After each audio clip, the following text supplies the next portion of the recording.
Hey,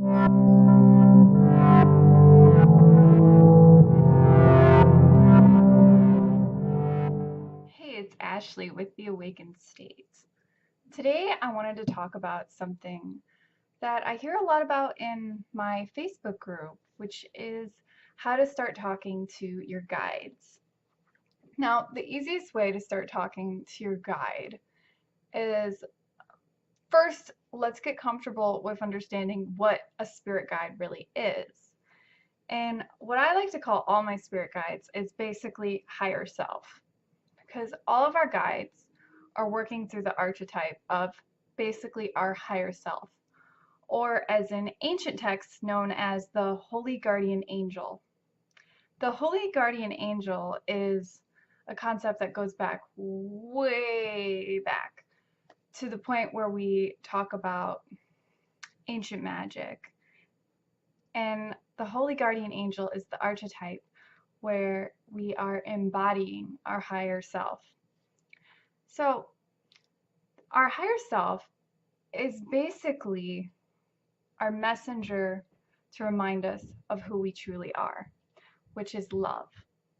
We are always being guided by our higher self, whether we realize this or not, because our higher self is, in short terms, our intuition.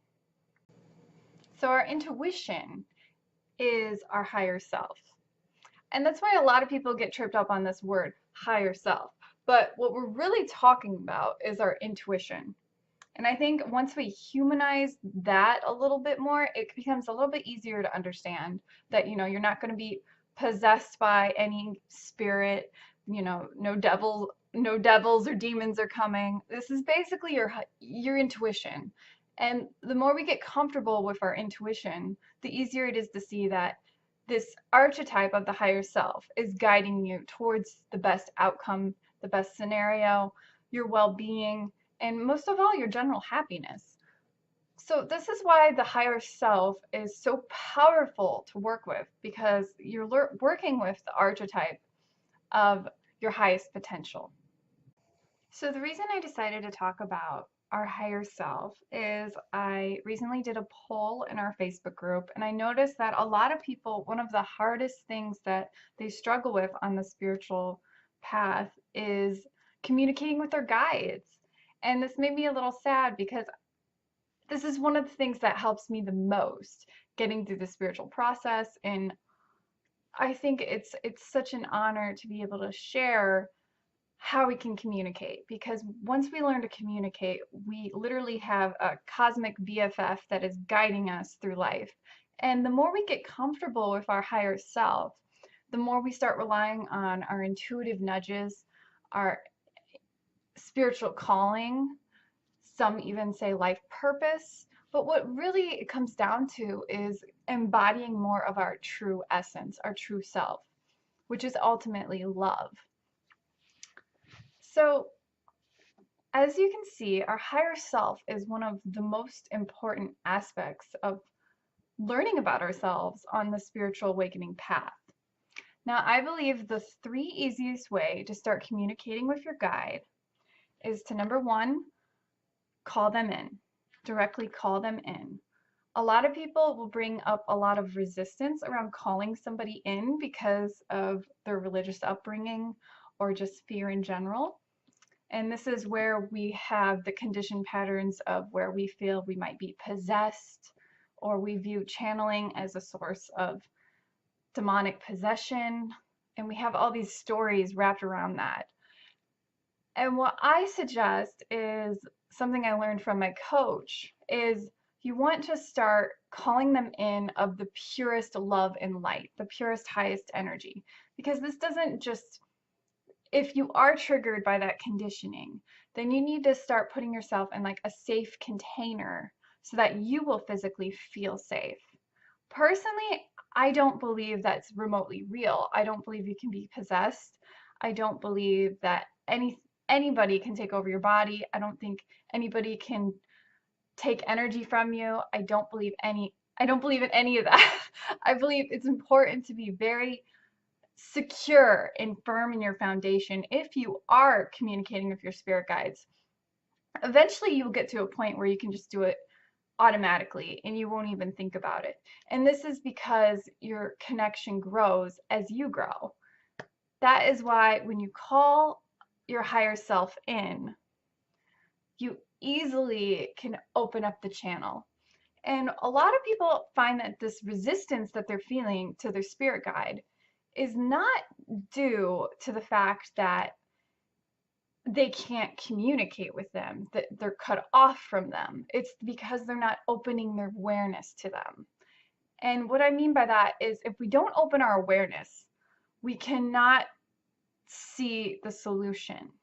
And this is something I teach in the Wake and Bliss Creator Challenge is if you're still associating from the problem at the same level that created the problem, you can't fix it. You have to elevate, you have to go above the problem. And as we go above the problem, we start to see from a higher elevation.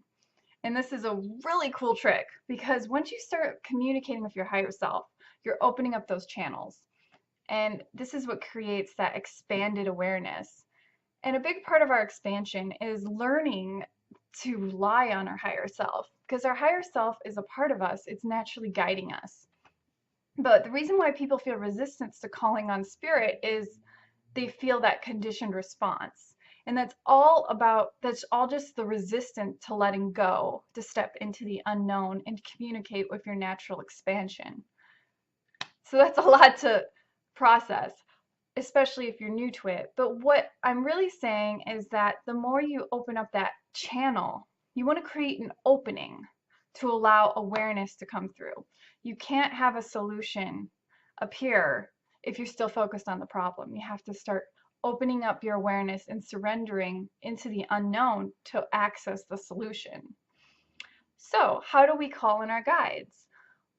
It's very simple. You basically just call them with your words. Your words are one of the most powerful objects of magic. In fact, if you think about it, language itself is one of our highest symbols that creates our reality. What we think we become, but everything that we are saying is also being illustrated from the divine. So if we're calling on these beings, we're basically putting ourselves in a container of the highest love and the highest light, and we allow ourselves to be opening and surrendering to the channel. And as we are opening up the expansion, we are letting ourselves be in the moment to receive the information, the guidance, the symbology, whatever it may be. So the first thing, how to call in guides. Literally call them. I call on my higher self. I call on 1,000 angels. I call on all beings of the most love and light. I call my holy guardian angel. I call on the divine to guide me. I call on through the most highest level of love and compassion and grace. I call on my higher self. I call on my higher self to guide me and direct me to say the right words in the right timing and guide me towards the solution to my problems. And that's all you need to do. And I think that is one of the easiest way to just get out of the way because we get so caught up in all the resistance that we don't think to just ask. We get caught up in our own stories to the point where we don't ask for help. And that brings me to step 2, ask empowered questions. The easiest way we can access new information is if we create an opening. The easiest way to create an opening is to ask a question. If you ask a question, automatically the universe is getting ready to find a response for you. Now, it might not come immediately. It might not come like you would expect. It might not come as just a written statement. It might come as a symbol. It might come as a conversation. It might come as a certain synchronicity. It's very possible that the way you are communicating with spirit, it will be illustrated in a way for you to resonate. So it might come in the form of numerology, or it might even show itself between a deja vu experience. I've had that actually happen a lot. It's like, wait a minute, I've seen this before and this exact same thing happened. What are you trying to show me? And then you'll just fill in the dots because you'll just know at that point, because it creates almost a temporal loop. And then as you're starting to see it, you begin to become aware of the guidance that is coming through.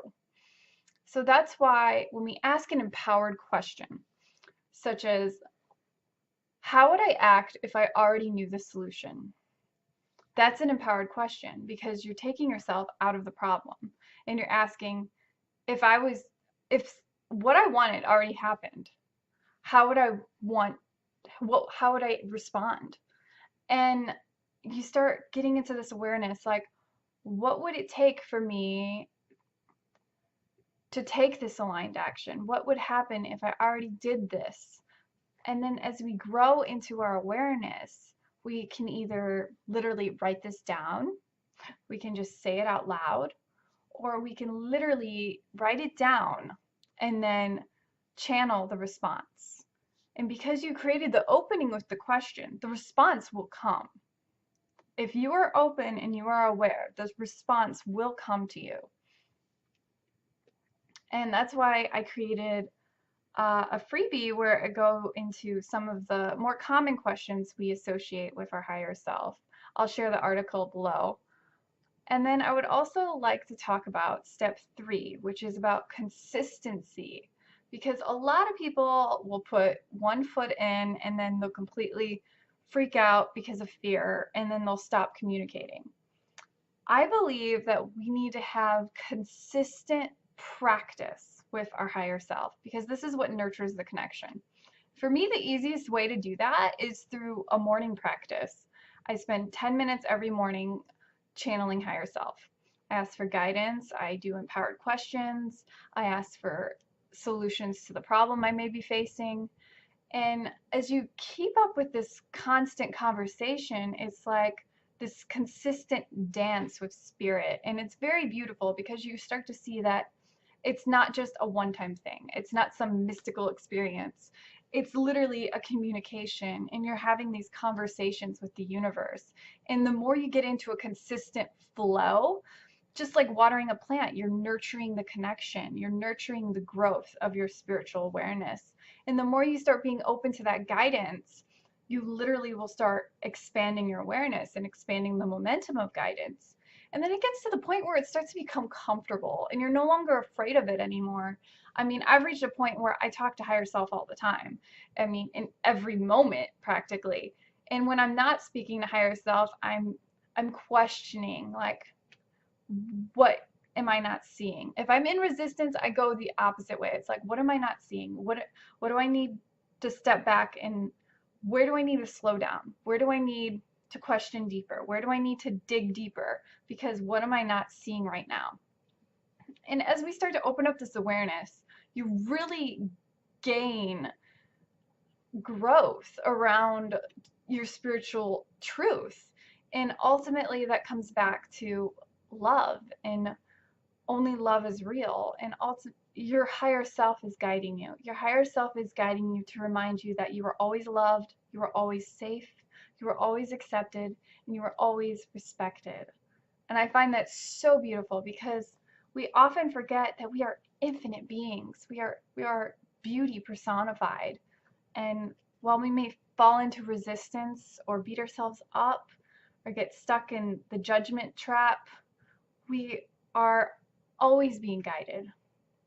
And as you start to open up that awareness, you will inevitably grow your spiritual connection, make wiser decisions, begin to expand your well-being, and ultimately change your reality.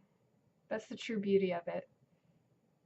All right, I hope you enjoyed this lesson, and I look forward to hearing more from you. If you guys have any questions, shoot them in the comments, and I'll definitely get to them. All right, see you next time.